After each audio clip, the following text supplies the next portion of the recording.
So this is our fifth year doing it. And I just think it's so amazing. It goes so well with the, National Bullying Awareness Month.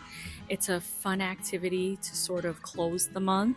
But of course, keep the message going. The kids enjoy it so much. You'll see their faces. You'll see the enthusiasm that they have doing this parade. They just want to be kids and scream and shout. But alongside saying, a beautiful, positive message that they can sort of carry along with them.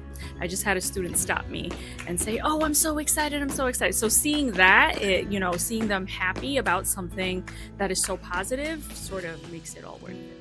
So this year we've had these links. And it's very simple. They just write their name and they decorate it. So they personalize it to them, how they are, their personalities. And we link it together to sort of show that it's not like a younger perspective and an older perspective. It's everybody tied together and unified. And we display that somewhere just to send that message across. We're all one. This stuff is really close to me and to my heart and to the work that I do.